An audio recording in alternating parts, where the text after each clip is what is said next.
Сәлеметсіздер ме балалар? Сәлеметсіздер. Бүгінгі біздің күтетін сабағымыз әжемнің оюлары. Қазақ тілі сабағы бізде. Жақсы. Енді балалар, әжемнің оюлары дейді. Жалпы ою деген сөзді естіп көрдіңіздер ме? Тамаша. Ал оюлар бізде қайда болады? Текемет деп айтамыз, иә? Тағы да. Ұлттық киімдер. Алдарыңызда суреттерге қараңыздаршы. Ұлттық киімдерде болады дейсіздер, иә? Тағы да мыналар не? Ұлттық не деп айтамыз? Әшекейлер деп айтамыз. Және балалар не? Ұлттық аспаптар, иә? Бұның барлығында не болады екен бізде? Ою-өрнектер болады екен. Тағы да қайда болады дедік? Әжеміздің текеметінде болады екен, иә? Мына суретке мұқият қараңыздар. Әжеміз не істеп жатыр екен? Текемет басып жатыр дейді. Жақсы, жарайсыздар. Тағы да қайда болады? Ұлттық киімдерді айттық. Киіз үйде болады екен. Жақсы. Тағы да. Тағы да қайда болады екен? Ұлттық әшекейлерде, кейбір ұлттық ыдыстарда да ою-өрнектер бола ма? Болады. Жақсы. Тамаша. Жақсы. Енді сіздерге айта кетейін. Жалпы балалар, біздің ұлттық оюымыз дегеніміз, ол ұлттық біздің негізгі белгіміз деп айтамыз, иә? Ол барлық ұлттарда бар ма? Барлық ұлттарда, иә? Бірақ қазақта бізде неміз бар екен, өзіміздің оюымыз бар екен, иә? Қараңыздар, мына киімдерде ою-өрнектелген екен, иә? Жақсы. Олай болса, енді ойдың түрлерімен танысайық. Бізде қандай ою түрі? Құс қанаты. Жақсы. Неге ұқсайды екен? Құсқа ұқсайды. Жақсы. Ал мынау ойының атауы? Түйе табан деп айтамыз. Жақсы. Ал келесі оюымыз? Қошқар мүйіз деп айтылады екен, иә? Жақсы. Тамаша балалар.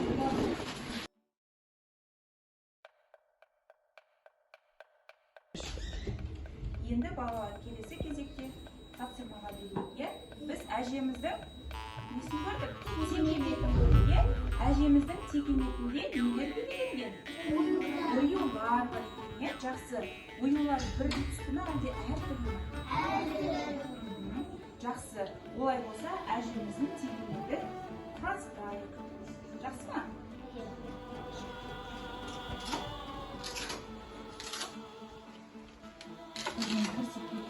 Мына жақтағы төрт бала. Сіздер төртеулеріңіз құрастырасыздар қазір.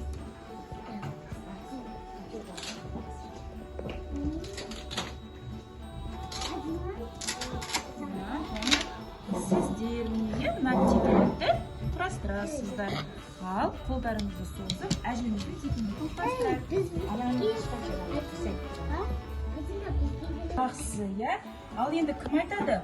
Текеметте қандай оюларды көріп тұрмыз? Қызыл, көк түсті.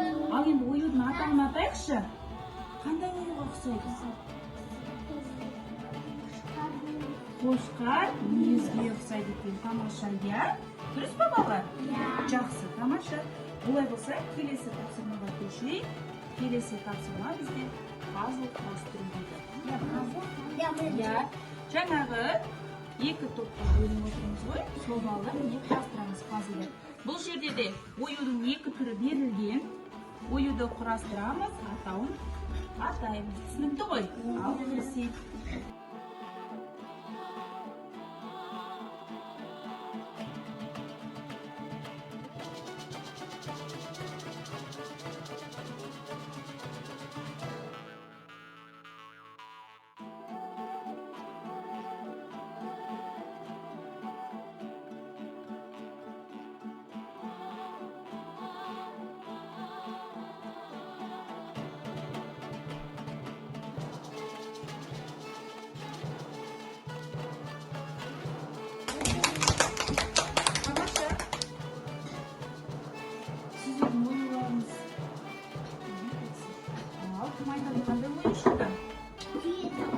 Түйе табан дейді, дұрыс па? Дұрыс. Шапалақтаймыз. Ал сіздерде қандай оюның түрі шықты? Қошқар мүйіз. Қошқар мүйіз дейді. Тамаша. Шапалақтап қойыңыздар. Жарайсыздар. Ал олай болса балалар тапсырмаға орындасақ, бір сергі алайық. Орнымыздан тұрамыз. Экранға назар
Балалар, бізде келесі тапсырма. Қандай ойын? Қошқар мүйіз, иә? Осы қошқар мүйізді түрлі түсті қағазбен және қайшымен қарындашпен өрнектеу арқылы салып, қошқар мүйізін қайтеміз, өрнектейміз, иә? Жақсы, сіздерге түрлі түсті қағазбен қайшыға.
Ойымызды ашыңыздар. Тамаша, иә? Қандай ою шықты дедік? Қошқар мүйіз. Қане, түстерін айтайықшы, сізде қандай түсті ою шықты? Түсі қандай бізде? Сары, жақсы. Сізде қандай? Оранжевый. Иә, қызыл сары деп айтамыз, иә? Адина, сенде қандай түсті? Көк түсті, жақсы. Сары дейді. Көк, Медина? Күлгін, жақсы. Арың күлгін түсті екен. Жақсы, тамаша. Ал, енді балалар ойларыңызды шетке қойыңыз. Келесі тапсырма сіздерге мынандай ою деген сөзді қатыстырып, бір-бір сөйлемден айтып шығуымыз керек. Жақсы ма? Ал, Ахметтен бастайық, иә? Қане, Ахмет, орын. Әжемнің текеметінде қошқар мүйіздің суреті бар. Тамаша. Ал, сіз айта ойыңыз.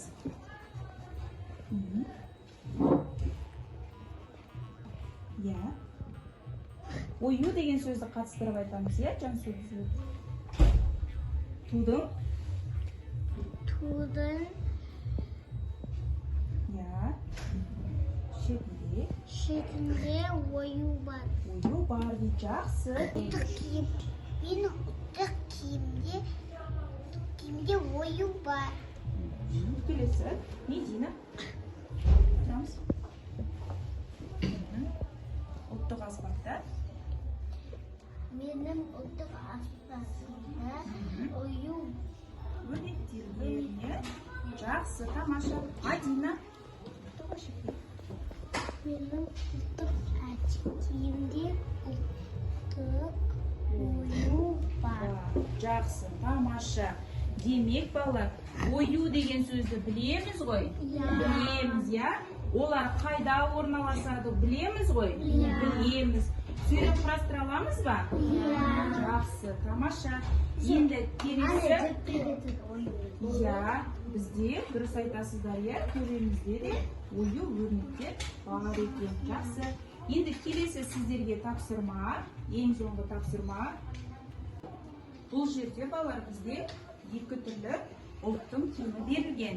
Бұл бізде ұлттық киім өзіміздің, ал келесі орыс ұлтының киімі екен, иә? Енді қараңыздар, қай суретте ою өрнектер бейнеленген? Демек, біздің ұлттық киімімізде ою өрнек бейнеленді. Қандай оюларды көріп тұрмыз, қане? Мұқият қараңыздаршы. Жоқ, қандай оюды көріп тұрмыз? Шапанда. Қошқар мүйіз ба? Мынау қандай ою еді? Түйе, табан дейді. Жақсы. Тамаша балалар, жарайсыздар. Бүгін барлықтарыңыз сабаққа жақсы қатыстыңыздар.